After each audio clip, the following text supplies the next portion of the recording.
So minor కి demat account ఎలా create చేయాలి, అసలు మీ పిల్లల పేరు మీద డీమ్యాట్ అకౌంట్ క్రియేట్ చేయొచ్చా, నెక్స్ట్ డీమ్యాట్ అకౌంట్ ఎలా ఓపెన్ చేయాలి.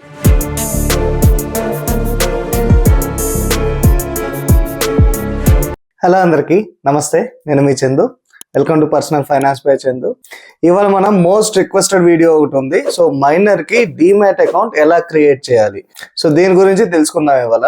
అసలు మీ పిల్లల పేరు మీద డీమ్యాట్ అకౌంట్ క్రియేట్ చేయొచ్చా లేదా? తప్పకుండా చేయొచ్చు. సో ఎవరికైతే pan card, Aadhaar card and date of birth proof ఏదైతే ఉందో, సో ఈ మూడు ఉంటే మీరు మీ పిల్లలకి బిలో 18 years ఏజ్ ఉన్నా, ఏదర్ 6 months ఏజ్ అయినా, 1 year ఏజ్ అయినా సరే మీరు అకౌంట్ క్రియేట్ చేయగలరు అనమాట. So first thing pan card. So ఏదన్నా ఒక మీ సేవా సెంటర్ కానీ ఎక్కడికైనా వెళ్ళి పాన్ కార్డ్ అప్లై చేయండి, సో మీ పిల్లల పేరు మీద. అండ్ దీనికి మీరు గార్డియన్ కింద ఉంటారు అనమాట. సో విత్ ఇన్ 1 week లో మీకు పాన్ కార్డ్ ఇంటికి వస్తుంది. ఇది ఫస్ట్ స్టెప్ అనమాట. సో సెకండ్ స్టెప్ వచ్చి ఆధార్ కార్డ్.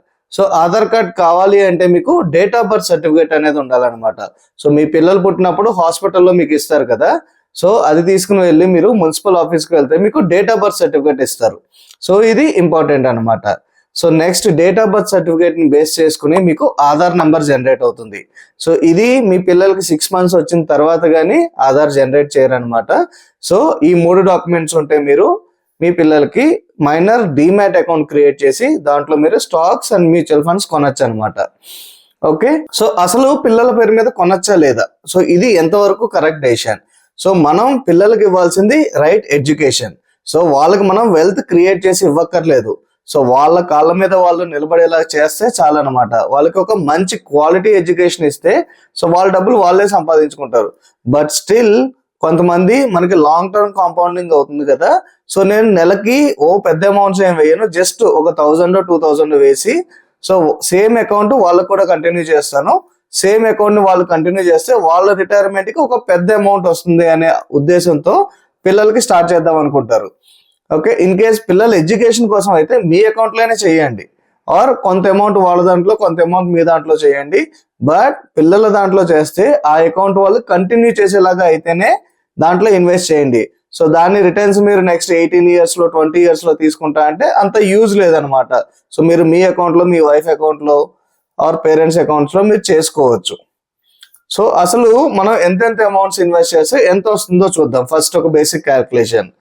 ఇక్కడ చూస్తే మీరు 2000 rupees పర్ మంత్ ఎస్ఐపి చేస్తే ప్రతి నెల 2000 పెడితే మీరు అది ఒక ఇండెక్స్ ఫండ్ లో పెట్టారు అనుకుందాం. మనం పెద్ద కాంప్లికేట్ చేయొద్దు, ఒక బేసిక్ నిఫ్టీ 50 ఇండెక్స్ ఫండ్ ఒకటి తీసుకుందాం. అది లాంగ్ టర్మ్ లో 12% రిటర్న్స్ వస్తుంది అని చెప్పి క్యాల్కులేషన్ అనమాట. ఎందుకంటే పాస్ట్ డేటాను బట్టి లాంగ్ టర్మ్ ఇన్వెస్ట్ చేస్తే 12% వస్తుంది. అలా మీరు 60 years అంటే మీరు 20 years ఇన్వెస్ట్ చేసి సేమ్ అకౌంట్ మీ పిల్లలకు కంటిన్యూ చేసి వాళ్ళు కూడా సేమ్ అమౌంట్, ఎందుకంటే వాళ్ళు జాబ్ లో జాయిన్ అయిన తర్వాత మళ్ళాగా 2000, 3000 వేయరు కదా, సో వాళ్ళు ఇంకా హయ్యర్ అమౌంట్ వేస్తారు. మనం జస్ట్ ఈ 2000 చేస్తూ వెళ్తే 60 years కి అంటే మీ పిల్లలకి 60 years వచ్చేసరికి 26 కోట్లు అవుతుంది. ఇప్పుడు 26 కోట్లు అంటే పెద్ద అమౌంట్, కానీ 60 years తర్వాత 26 కోట్లు అంటే మేబీ ఒక 50 lakhs వాల్యూ ఉంటుంది అంతే, అంతకుమించి ఎక్కువ ఉండదు. బట్ స్టిల్ మీరు అకౌంట్ ఎర్లీగా స్టార్ట్ చేశారు అంటే ఆ అమౌంట్ సేమ్ ఆ అకౌంట్ ని మీ పిల్లలు కూడా కంటిన్యూ చేస్తే వాళ్ళకి వెల్త్ క్రియేట్ అవుతుంది. ఫస్ట్ 18-20 years పాటు మీరు తక్కువ అమౌంట్ కంట్రిబ్యూట్ చేస్తారు. సో 20th year నుంచి 22nd year నుంచి మీ పిల్లలు ఎప్పుడైతే జాబ్ లో జాయిన్ అవుతారో సేమ్ అకౌంట్ ని కంటిన్యూ చేస్తే అప్పుడు కాంపౌండ్ అవుతుంది అనమాట. సో ఇక్కడ మీరు కింద చూసారనుకోండి, ఇది కాంపౌండింగ్ గ్రాఫ్ అనమాట. మీరు ఇన్వెస్ట్ చేస్తే సేమ్ అమౌంట్ ఎలా గ్రో అవుతుంది అనే ఒక గ్రాఫ్ అనమాట. ఇక్కడ చూసారా, ఇనిషియల్ గా ఫస్ట్ 20 years లో పెద్ద గ్రోత్ ఏం లేదు, ఏదో కొద్దిగా పెరుగుతుంది. నెక్స్ట్ 20 నుంచి 30 వరకు కూడా కొద్దిగా గ్రోత్ ఉంది. సో 30 నుంచి చూసారా గ్రాడ్యువల్ గా పెరుగుతుంది అనమాట. సో ఎప్పుడైనా సరే మీరు ఎంత అమౌంట్ ఇన్వెస్ట్ చేస్తున్నారు అనుకంటే ఎంత డ్యూరేషన్ ఇన్వెస్ట్ చేస్తున్నారు అన్నది వెరీ ఇంపార్టెంట్ అనమాట. ఓకే, సో ఇది మైనర్ డీమ్యాట్ అకౌంట్. మనం ఇంకా ఫర్దర్ డీటెయిల్స్ లోకి వెళ్లే ముందు, సో మన యూట్యూబ్ ఛానల్ చూస్తున్న 83.4% మెంబర్స్ వీడియోస్ చూస్తున్నారు, మీకు నచ్చింది, కానీ మీరు సబ్స్క్రైబ్ చేయట్లేదు. మీరు సబ్స్క్రైబ్ చేస్తేనే కదా నాకు కూడా మోటివేషన్ వచ్చి ఎక్కువ వీడియోస్ చేయడానికి. సో లాస్ట్ 1 month లో ఎందుకు చేయట్లేదు అంటే నాకు మోటివేషన్ రావట్లేదు. సో నేను ఫ్రీగా నా టైంని, నా వర్క్ టైంని, నా పర్సనల్ టైంని సాక్రిఫైస్ చేసి నేను వీడియోస్ చేస్తున్నాను. సో వీడియోస్ చేసినందువల్ల నాకు కొద్దిగా మోటివేషన్ ఉండాలి కదా. సో మీరు సబ్స్క్రైబ్ చేస్తే నాకు కొద్దిగా పుష్ ఉంటుంది అనమాట. సో ప్లీజ్ సబ్స్క్రైబ్ చేయండి. Okay, so next demat account ఎలా ఓపెన్ చేయాలి. సో ఈ డీటెయిల్స్ అన్ని మీరు మొబైల్లో ఉంచుకొని, సో గార్డియన్ డీటెయిల్స్ కూడా మీ పాన్ కార్డ్, మీ Aadhaar card, so mobile number, date of birth ఇవన్నీ హ్యాండీగా ఉంచుకుని నార్మల్ డీమ్యాట్ అకౌంట్ ఎలా ఓపెన్ చేస్తారో సేమ్ అదే విధంగా ఒక డీమ్యాట్ అకౌంట్ ఓపెన్ చేయండి. మీ మొబైల్ నెంబర్ ఇచ్చి, ఓటీపీ ఇచ్చి, సేమ్ మీ మొబైల్ నెంబర్ ఇవ్వచ్చు అనమాట. సో మైనర్ మొబైల్ నెంబర్ ఇవ్వక్కర్లేదు. సో ఇచ్చి మీకు అక్కడ అడుగుతుంది అనమాట. ఏజ్ ఇవ్వగానే మైనర్ అకౌంట్ కింద ఆటోమేటిక్ గా కన్సిడర్ చేస్తుంది. ఓకే, సో మీరు పెద్ద కాంప్లికేట్ చేయకండి దీన్ని. జస్ట్ ఒక అకౌంట్ క్రియేట్ చేసి దాంట్లో ఒక సింపుల్ ఇండెక్స్ ఫండ్ లో వేయండి. నేను కొన్ని మంత్స్ బ్యాక్ నుంచి మా పాపకి ఒక అకౌంట్ క్రియేట్ చేసి దాంట్లో నేను ఇన్వెస్ట్ చేయడం స్టార్ట్ చేశాను అనమాట 1 year నుంచి. ఇది నేను బై చేసిన ఇన్స్ట్రుమెంట్స్ అనమాట. సో కొన్ని ఈటీఎఫ్స్ తీసుకున్నాను. సో నేను ప్రెసెంట్ ఇప్పుడు సేమ్ మీకు చెప్పినట్టే నిఫ్టీ 50 ఇండెక్స్ ఫండ్ ని నా అకౌంట్ నుంచి మా పాప అకౌంట్ కి ట్రాన్స్ఫర్ చేస్తున్నాను అనమాట. సో లాస్ట్ టైం చాలా మంది రిక్వెస్ట్ చేశారు, స్టాక్స్ ట్రాన్స్ఫర్ చేయడం ఎలాగో చెప్పారు, మ్యూచువల్ ఫండ్స్ ట్రాన్స్ఫర్ చేయడం ఎలా అని చెప్పి. సో మ్యూచువల్ ఫండ్స్ సేమ్ వేలో ట్రాన్స్ఫర్ చేయొచ్చు అనమాట. అది కూడా నేను చూపిస్తాను. జస్ట్ 6 months టైం ఫ్రేమ్ లో కొన్ని 174 days లో ఇది అప్రాక్సిమేట్ గా అరౌండ్ 26% ఇచ్చింది. సో మేబీ ఇది టెంపరీ కావచ్చు, నెక్స్ట్ మళ్ళీ నెగిటివ్ లోకి వెళ్ళొచ్చు. అయినా సరే నేను కంటిన్యూస్ గా నా అకౌంట్ లో బై చేసి నా మైనర్ అకౌంట్ కి నేను ట్రాన్స్ఫర్ చేస్తూ ఉంటాను. సో ఈ అకౌంట్ లో ఎందుకు డైరెక్ట్ గా బై చేయట్లేదు అంటే, ఇక్కడ చూస్తే మీరు నేను యాడ్ ఫండ్స్ చేసినప్పుడు మన బ్యాంక్ డీటెయిల్స్ ఇస్తాం కదా, ఆ బ్యాంక్ డీటెయిల్స్ ని వ్యాలిడేట్ చేయడానికి ఏదర్ మనకి యూపీఐ ఉండాలి ఆర్ నెట్ బ్యాంకింగ్ ఉండాలి. సో మైనర్ అకౌంట్ కి డీమ్యాట్ ఇవ్వరు అనమాట. నేను స్టేట్ బ్యాంక్ లో అకౌంట్ తీసుకున్నాను. ఇక్కడ ప్రాబ్లం ఏమైందంటే, మైనర్ అకౌంట్ డీమ్యాట్ తీసుకుంటే మీరు మనీ ట్రాన్సాక్షన్స్ చేస్తారు. మైనర్ అకౌంట్ అనేది ఒక లిమిటెడ్ అకౌంట్. అండ్ చెప్పడం మర్చిపోయాను, వీటితో పాటు మీరు మైనర్ బ్యాంక్ అకౌంట్ కూడా ఒకటి ఓపెన్ చేయాలన్నమాట మీ పిల్లల పేరు మీద. సో అన్ని బ్యాంకుల్లోనే యాక్సెప్ట్ చేస్తారు. సో గార్డియన్ కింద నుండి మీరు మైనర్ బ్యాంక్ అకౌంట్ కూడా ఓపెన్ చేయొచ్చు. ఇక్కడ మీకు డెబిట్ కార్డ్ ఇవ్వకపోతే యూపీఐ యాక్టివేట్ చేయలేరు. ఆర్ నేను నెట్ బ్యాంకింగ్ తీసుకున్నాను, ఎందుకంటే సుకన్య సమృద్ధి ట్రాన్స్ఫర్ చేస్తున్నాను కాబట్టి నెట్ బ్యాంకింగ్ యాక్టివేట్ చేశాను. అది కూడా లిమిటెడ్ రైట్స్ తో వస్తుంది అనమాట. అంటే మీరు ట్రాన్సాక్షన్స్ ఏం చేయలేరు, జస్ట్ చూడగలరు అంతే. సో ఇక్కడ నేను ఏదర్ పేమెంట్ మోడ్ ఏ విధంగా చేయలేకపోతున్నాను. కానీ కొన్ని ప్రైవేట్ బ్యాంక్స్ ఎలా చేస్తాయి, మైనర్ కి ఇంటర్నెట్ బ్యాంకింగ్ లో ఫుల్ రైట్స్ ఇస్తాయి అండ్ డెబిట్ కార్డ్ కూడా ఇస్తాయి.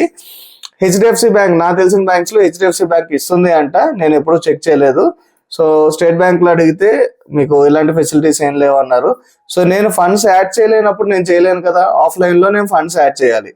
సో ఎందుకని చెప్పి ఈ మెథడ్ కి వెళ్లకుండా నేను నా పర్సనల్ అకౌంట్ లో బై చేసి దాన్ని మంత్లీ ఎప్పుడు కుదిరితే అప్పుడు నేను నా అకౌంట్ నుంచి మా పాప అకౌంట్ కి ట్రాన్స్ఫర్ చేస్తున్నాను అనమాట.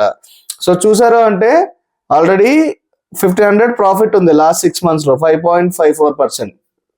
డీసెంట్. నేను లాంగ్ టర్మ్ వదిలేస్తాను, నేను ప్రాఫిట్ లాస్ పట్టించుకోను అనమాట. సో ఈ విధంగా మీరు మీ అకౌంట్ నుంచి మీ మైనర్ అకౌంట్ కి స్టాక్స్ అండ్ మ్యూచువల్ ఫండ్స్ రెండు ట్రాన్స్ఫర్ చేయొచ్చు. Okay, so next mutual funds ఎలా ట్రాన్స్ఫర్ చేయాలో చూద్దాం. సో ఫస్ట్ నేను నా సిడిఎస్ఎల్ అకౌంట్ లోకి లాగిన్ అవుతున్నాను. సో మనం లాగిన్ అయిన తర్వాత మనం లాస్ట్ టైం డిస్కస్ చేసాం కదా, సో ప్రీవియస్ వీడియోలో స్టాక్స్ ఎలా ట్రాన్స్ఫర్ చేసుకోవాలని. సో మనం బిఓ లింకింగ్ చేయాలి and also edit trusted account చేయాలి. సో ఆ ప్రాసెస్ అంతా చేశాను అనమాట. ఇప్పుడు నేను డైరెక్ట్ గా ట్రాన్స్ఫర్ చేస్తాను. ఇక్కడ మీరు సెటప్ క్లిక్ చేయాలి అండ్ దెన్ ఓకే. ఇక్కడ మీకు సెటప్, ఓకే, కింద మీకు బల్క్ సెటప్ ఉంటుంది, ఆ బల్క్ సెటప్ క్లిక్ చేయండి. సో అది క్లిక్ చేసిన తర్వాత మీరు సెల్ చేద్దాం అనుకున్నారు మీ అకౌంట్ నుంచి మీ మైనర్ అకౌంట్ కదా. ఇక్కడ ఎగ్జిక్యూషన్ డేట్ వచ్చి ఆల్రెడీ బిఫోర్ 12 అయితే ఇవాళ డేట్ పెట్టండి. ఆల్రెడీ మీరు ఎండ్ ఆఫ్ ది డేకి వచ్చారంటే నెక్స్ట్ డే డేటా పెట్టండి అనమాట, డేట్ పెట్టండి. సో ఇక్కడ 4 సెలెక్ట్ చేశాను. ఇక్కడ కౌంటర్ బిఓ ఐడి, సో మీ మైనర్ ఐడి ఏదైతే ఉందో ఆ ఐడి సెలెక్ట్ చేసుకోండి. అండ్ దెన్ ఇక్కడ మీరు ఎంటిటీ ఐడెంటిఫైర్ ఎన్ఏ పెట్టండి. ఇక్కడ మీరు బాటమ్ లో ఐఎస్ఐఎన్ యాడ్ చేస్తారు కదా, ఎన్ని షేర్స్ ట్రాన్స్ఫర్ చేద్దాం అనుకున్నారని చెప్పి. ఇక్కడ మీకు ఐఎస్ఐఎన్ నెంబర్, ఇది యూనిక్ నెంబర్ అనమాట. సో యూనిక్ నెంబర్ ని సెర్చ్ చేయండి. తెలియదు అంటే అకౌంట్ ఐఎస్ఐఎన్స్ కి వెళ్తే మీకు మొత్తం మీ దాంట్లో ఇన్వెస్ట్ అయిన మొత్తం లిస్ట్ అంతా కనిపిస్తుంది అనమాట, దేంట్లో ఉంది దేంట్లో లేదని. సో దీంట్లో నేను దీన్ని ట్రాన్స్ఫర్ చేస్తున్నాను. ఇది నవి నిఫ్టీ 50 ఇండెక్స్ ఫండ్ అనమాట. ఇది చూసారా, నేమ్ కంప్లీట్ నేమ్ రాదు, Navi Nifty 50 index fund. Okay, so ఎంత క్వాంటిటీ ట్రాన్స్ఫర్ చేద్దాం అనుకున్నాను, ఒక 20 క్వాంటిటీ ట్రాన్స్ఫర్ చేస్తాను. అండ్ రీజన్ ఫర్ ట్రేడ్, ఇది మ్యాండేటరీ కాదు, స్టార్ ఫీల్డ్ కాకపోయినా సరే నేను పెడుతున్నాను. ఇక్కడ transfer between minor and guardian. So నేను గార్డియన్ కాబట్టి మా పాపకి ఓకే క్లిక్ చేశాను. And then verify, want to save this transaction. Okay, so verify చేసాము, ఒక సెటిల్మెంట్ నెంబర్ వచ్చింది. ఓకే, ఇది అయిన తర్వాత మనం దీన్ని వ్యాలిడేట్ చేయాలన్నమాట. ఇక్కడ మీరు చెక్ బాక్స్ ఉంది కదా, సో ఇది నేను వీడియో కంటే ముందు ట్రాన్స్ఫర్ అవుతుందా లేదా అని చెప్పి చెక్ చేసిన ట్రాన్సాక్షన్ అనమాట. సో ఇప్పుడు ఈ ట్రాన్సాక్షన్ నేను వెరిఫై చేయాలి. ఇప్పుడు ఏం చేస్తానంటే దీన్ని చెక్ బాక్స్ చేసి కమిట్ క్లిక్ చేస్తాను. కమిట్ క్లిక్ చేస్తే మీకు ఒక ఓటీపీ వస్తుంది అనమాట. ఆ ఓటీపీ ఎంటర్ చేసి అండ్ దెన్ పిన్ ఎంటర్ చేస్తే మీకు ట్రాన్సాక్షన్ కంప్లీట్ అవుతుంది. ఓకే, సో ఇప్పుడు మన మెయిల్కి అండ్ మొబైల్ నెంబర్కి మీకు ఓటీపీ వస్తుంది. ఓటీపీ వచ్చేదాకా వెయిట్ చేసి ఓటీపీ ఎంటర్ చేయండి. అండ్ దెన్ ఒక ఆల్ఫా న్యూమరిక్ పిన్ ఉంటుంది కదా, సో ఆ పిన్ని కూడా ఎంటర్ చేసి సబ్మిట్ చేశారంటే నెక్స్ట్ ఇది మీ బ్రోకర్కి వెళ్తుంది అనమాట. డిపి దగ్గరికి వెళ్తుంది, డిపాజిటరీ పార్టిసిపేట్. సో వాళ్ళు ఆర్ సేమ్ డే చేస్తారా నెక్స్ట్ డే చేస్తారా అనేది సో వాళ్ళ అవైలబిలిటీని బట్టి వాళ్ళ రూల్స్ని బట్టి చేస్తారు. సో వాళ్ళు వెరిఫై చేసిన తర్వాత ఆటోమేటిక్గా ట్రాన్స్ఫర్ అయిపోతుంది. సపోజ్ మీరు ఇవాళ డేట్ పెట్టారు, ఇవాళ వాళ్ళు అప్రూవ్ చేయకపోతే ఇవాళ అవ్వదనమాట. సో మీరు మళ్ళీ రేపొద్దున మళ్ళీ ట్రై చేయాలి. సో దాని గురించి నేను ఆల్మోస్ట్ ఎండ్ ఆఫ్ ది డేకి వచ్చాను అంటే నెక్స్ట్ డేట్ పెట్టి చేస్తాను అనమాట. ఇక మీరు ఈ పిన్ని ఎంటర్ చేసుకుని సబ్మిట్ చేస్తే నెక్స్ట్ టీ పిన్ అడుగుతుంది.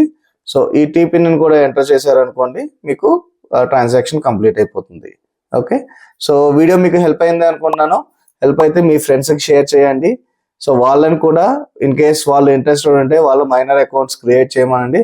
ఇన్ కేస్ ఎవరైనా ఇన్వెస్ట్మెంట్ స్టార్ట్ చేయకపోతే ప్లీజ్ స్టార్ట్ చేయండి. ఎందుకంటే మీ మనీ సేవింగ్స్ అకౌంట్ లో ఉంటే అది గ్రో అవ్వదు ఎప్పటికీ. సో మీరు స్టాక్స్ లో ఇన్వెస్ట్ చేస్తారా, మ్యూచువల్ ఫండ్స్ లో ఇన్వెస్ట్ చేస్తారా, రూపాయి వడ్డీకి ఇస్తారా, అట్లీస్ట్ 7 to 8% ఇంట్రెస్ట్ కంటే అబోవ్ మీరు ఇంట్రెస్ట్ జనరేట్ చేయగలిగితేనే మీ మనీ గ్రో అవుతుంది. ఎందుకంటే ఇన్ఫ్లేషన్ 7% వరకు ఉందన్నమాట. మీరు బ్యాంక్ అకౌంట్ లో ఉంటే మీ మనీ లూజ్ అవుతున్నారు, క్యాష్ రూపంలో ఉంచుకున్నా మీ మనీ లూజ్ అవుతున్నారు. దయచేసి ఇన్వెస్ట్మెంట్ చేయండి. ఎందుకంటే సో మీరు మనీ సంపాదిస్తున్నారు, దాన్ని ప్రాపర్ గా ప్లాన్ చేయకపోతే యూజ్ ఉండదు. సో ప్రాపర్ గా దాన్ని ఇన్వెస్ట్ చేసి దాని నుంచి రిటర్న్స్ రాకపోతే యూజ్ ఉండదు. సో మీరు ప్రాపర్ గా ఇన్వెస్ట్మెంట్ చేస్తేనే మీ మనీ గ్రో అవుతుంది. So thank you so much for watching.